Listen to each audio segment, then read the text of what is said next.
I do hope you're having a lovely Sunday evening. Welcome to Your Space with your host, Hannah Arinitwe. This episode is quite a special one because guess what? We have the original gangos in the house. The original cast of Your Space. We've been running with them ever since Season 1. Welcome to the panel, Dr. Patricia. Thank you very much, Hannah, and good evening, viewers. I am very, very happy to be here with the originals, with the, I don't know whether to call them gangsters. The gangos. Yes. Eh? Welcome to the show. Welcome to the show, Joel. How are you? How you been? Wonderful. Everything's extremely amazing. Happy to be with Monica. Happy to be with Doctor. We are fresh and happy. What about me? You said everybody except me. You're the best. Monica, welcome to the show. Thank you so much. Glad to be here. Very happy. Good evening, viewers. Ready for the conversation. Today, if you're somebody that takes things like accountability into high consideration, this is definitely your conversation. We're going to be looking at the cost of corruption on the young people and the opportunities that they can be able to acquire throughout their life, whether it's in career, whether it's in relationships, whether it's at school, in whatever angle, in all aspects of life. So I'll start with you, Monica. Do you think that integrity matters in order for you to achieve anything in life? Yes, it does. Integrity is literally it's the greatest qualifier for any space you're going to go in, be it in relationships, be it in business, be it in job applications, even in friendships, by the way. Because no one wants someone they cannot rely on. No one wants someone who has no integrity. Even around in relationships. Yes. Marriages. Hey. Friendships. Exactly. So integrity is a very important aspect of life. Yes. Joel, a good number of people have apparently done a couple of research projects and concluded that for one to be extremely rich, I'm speaking zillionaire kind of rich, you must have engaged in certain activities, bribery. Even these days they do a lot of child trafficking and all these different things. Wow. Is this the only way somebody can be able to achieve an opportunity to be better? Okay, thank you, Hannah. I cannot necessarily say that that is the only way, but Doctor and Monica and our viewers, I want to present to you that we have a challenge. The challenge is that corruption is actually a culture.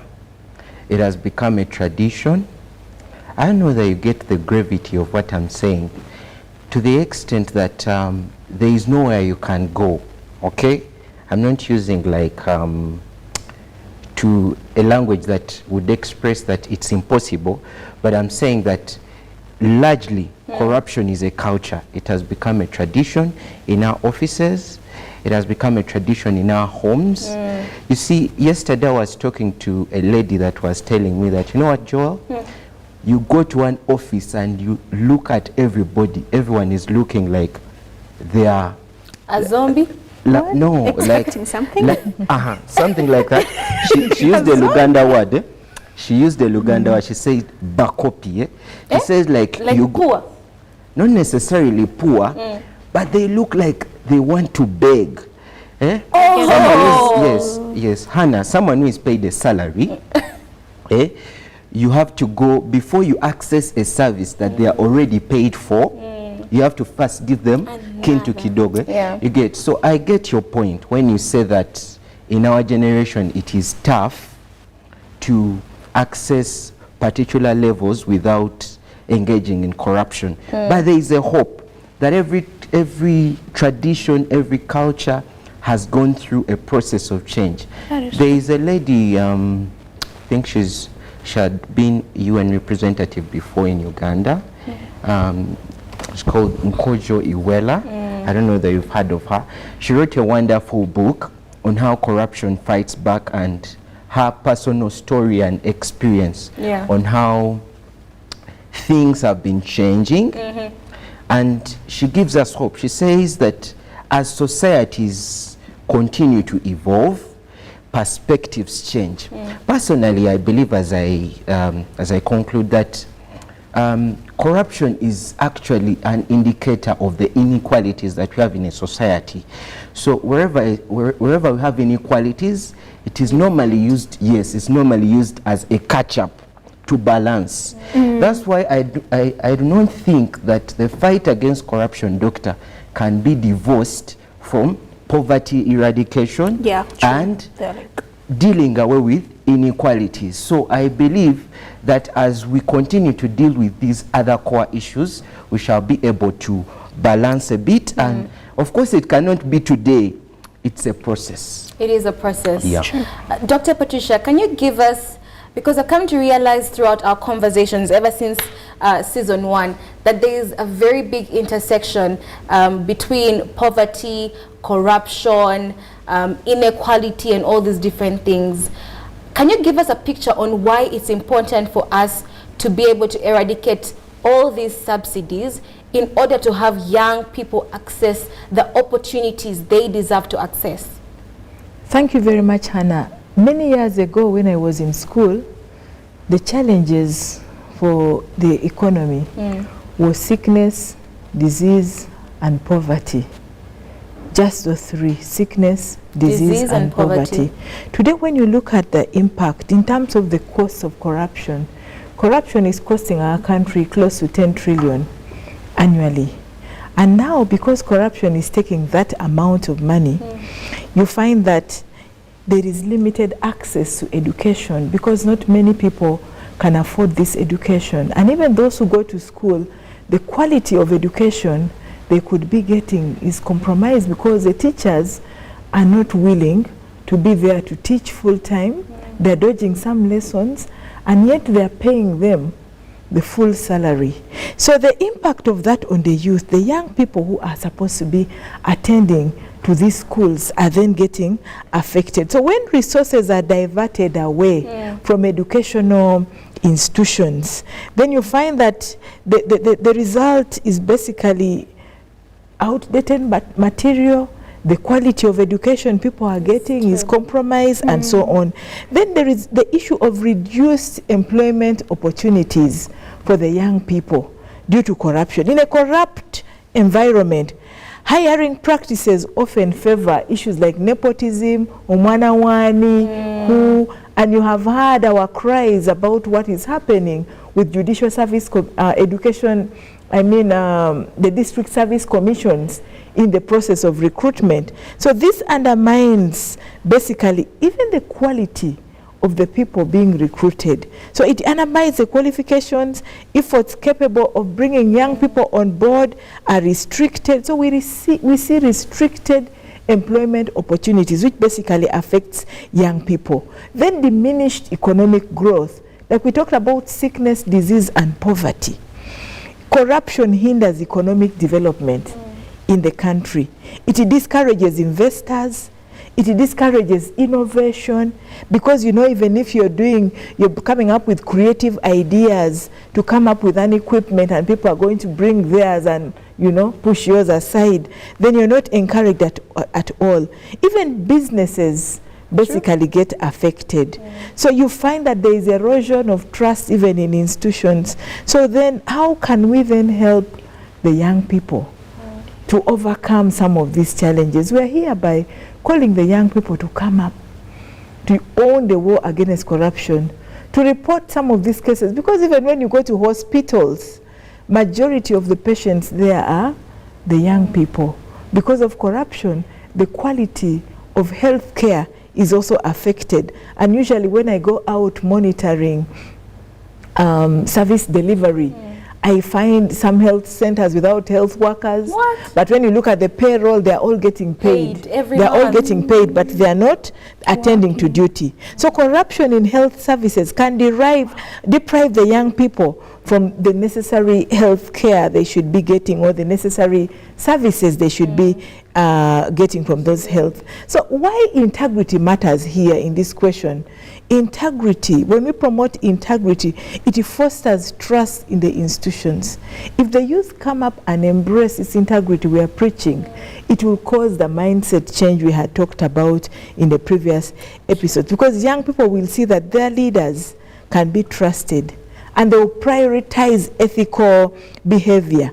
They are most likely to engage in positive activities with these institutions, and they believe that they can influence the change we are talking about. The young people will begin to trust government. They will trust governance.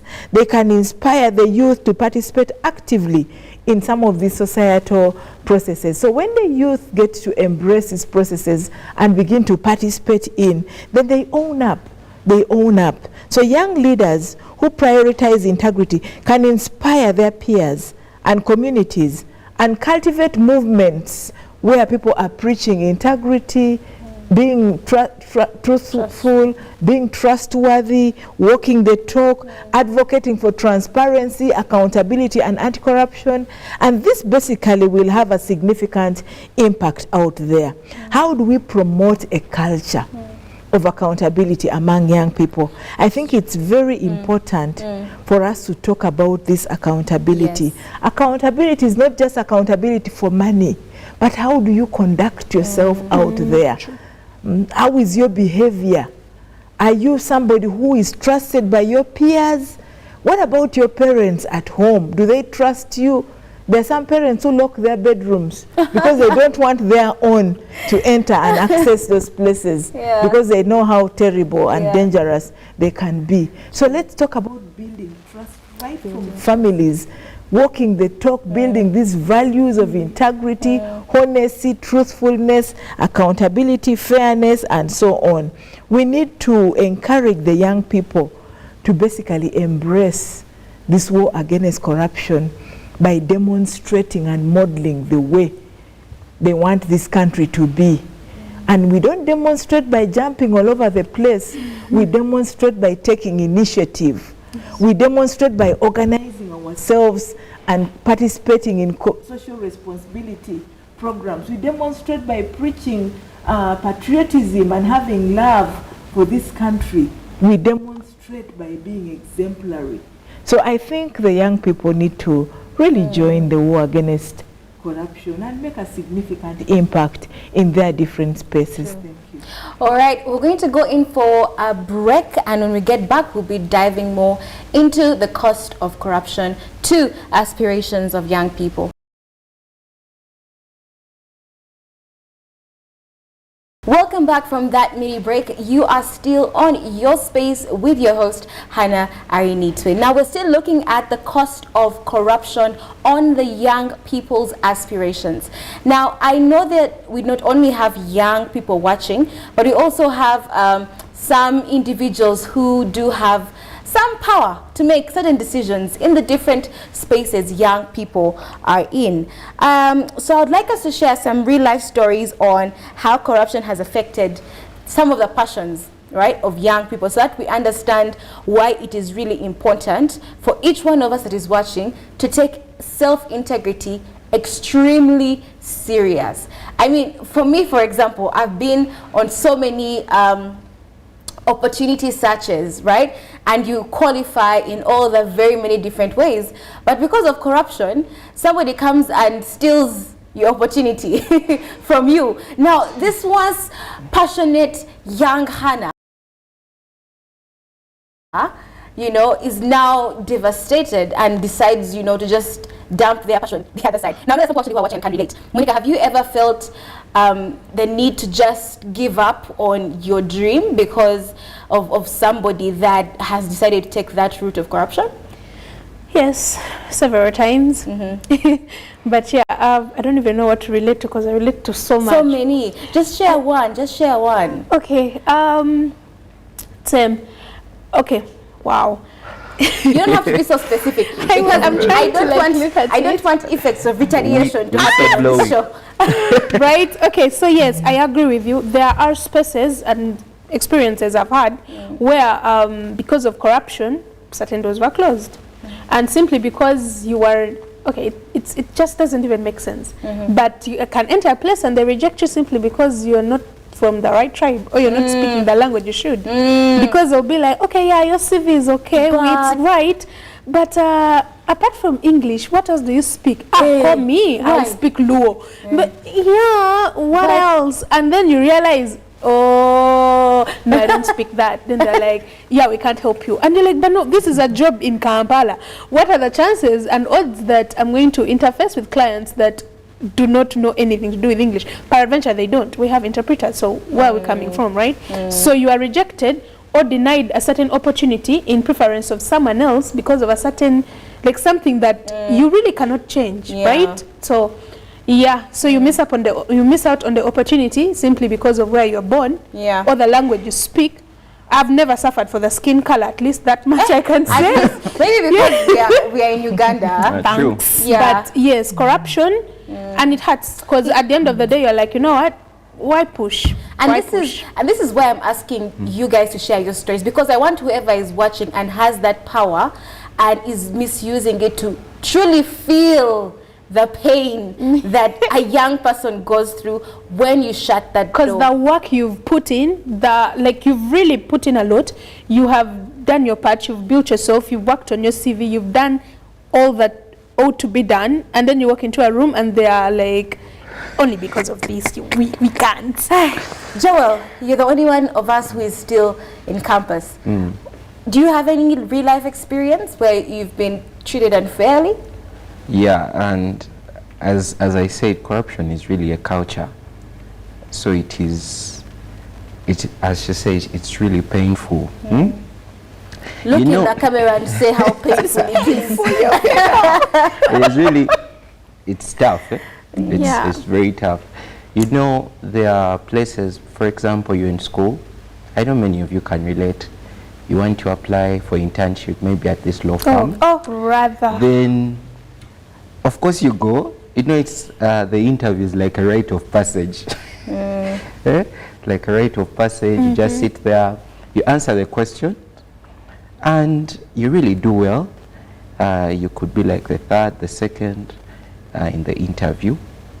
So, and the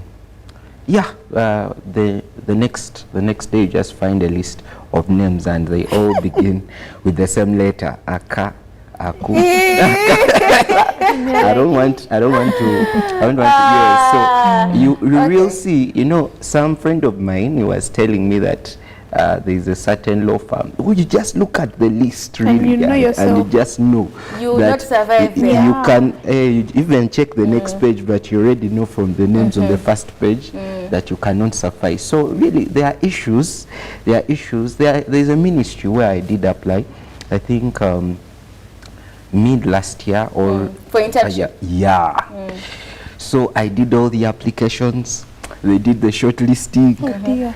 I was very hopeful. Yes. Monica, I told you about it. Very hopeful boy, very happy. So we're all very passionate. Yes, very passionate. Things are looking up.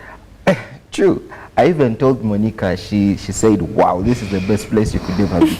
Suddenly, they just go mute. Zero communication. Mute. I even got to the human resource. I said, you had shortlisted me, things had gone through. I was number 3, you're taking 5 people. What's up? What happened? It says, okay, we shall get back to you, Sapa. Oh dear. We shall get back to you. So suddenly, nothing. We are into the internship period. That's when they call me and they tell me that, you know what, we've given you. But then I think they did it tactically. So that I just because they knew that you were somewhere else. Come in, yes, then let's fix you, exactly. and they do that a lot. Let's ensure that he has got somewhere else. Then we come and yeah. So that's how normally things are for us who are just getting into the field. But I know it's just the beginning. It's just the beginning, and I do not want us to lose hope. And that is why I want to bring in the conversation of the role of mentorship and civic education, civic engagement, and why it's very important for some of us to take that responsibility into our hands. Dr. Patricia, I've seen you doing a lot of mentorship engagements with young people. Why do you think it's important for the older generation to take up mentorship sessions with us, the young people, so that we know how to face the challenges we've all just shared here? Thank you very much, Anna. I'll pick from where Joel has stopped, because the cost of corruption on the opportunities for young people has got very touching, far-reaching effects touches them, it affects them. And I know that we can lay groundwork for a brighter future with the young people. So when we go into mentorship, it is a way of working together to nurture the young people and prepare them to be responsible citizens, to be responsible leaders. And how do we do this? By modeling the way, sharing my stories, my experiences when I was young like them. How did I manage to navigate through the challenges around? So it is very, very important, because when we mentor and prepare young people today, we are basically preparing and paving the way for them to have a better future, because here we are helping them to have access to opportunities, to networking with people who are already working in different spaces, to civic engagements which they deserve, and also to giving them that champions accountability. I think we will be able to have young people who will be able to stand firm against corruption in this country and contribute significantly in the war against corruption. So when we empower the youth with tools, with opportunities they need, we can build a society where they can flourish, where they can contribute meaningfully to national development, where they can be able to drive a positive change, because like we have said, the young people are the majority of the population, and they are the heartbeat of this country, like I've often said, and therefore they have ability to actually change this country positively through their action. So when we talk about mentorship, we are basically sharing our journey and telling them, look, if I hold your hand now, you can be able to walk this journey. Like I walked when I was your age, you can be able to go through these challenges like I did when I was exactly in your shoes. So, and that is the significance of mentorship, of coaching, of modeling the way and demonstrating exemplary stories with the young people. So if you're watching and you do not have a mentor, I think this is your sign from the universe to go and look for one. And if on the other hand you are a young person that has been given the privilege to reach certain heights and you're able to create time to mentor your friends or your people younger than you, please do take that upon yourself and make some sustainable change in the country. So we are unfortunately out of time, but I just want everybody on this panel to just share some few words of encouragement to any young person that is watching and has been scarred by the effects of corruption, and you know, just to refuel themselves and know that it's going to be fine. Monica. Thank you so much. My word to the scarred out there is don't lose hope. Your dreams are still valid, and keep pushing. You will knock on that on the right door sometime and it will open up for you. So just because you opened one and it didn't work, or you are rejected for things you can't change, don't give up. Not everyone is like that. There is the right door that is coming your way, so just keep pushing. I think in the previous episode you said there are over 8 billion people. Exactly. Right, just because a couple of 100 close their door doesn't mean the rest will. Joel?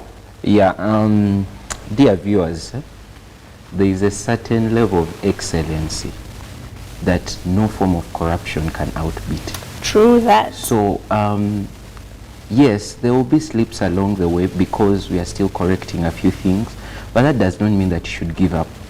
Yes, we ourselves have gone through the corruption in this country that we are fighting, but we still have the hope and we carry the courage to know that things will change one day. So please keep up the spirit. You can continue applying several places.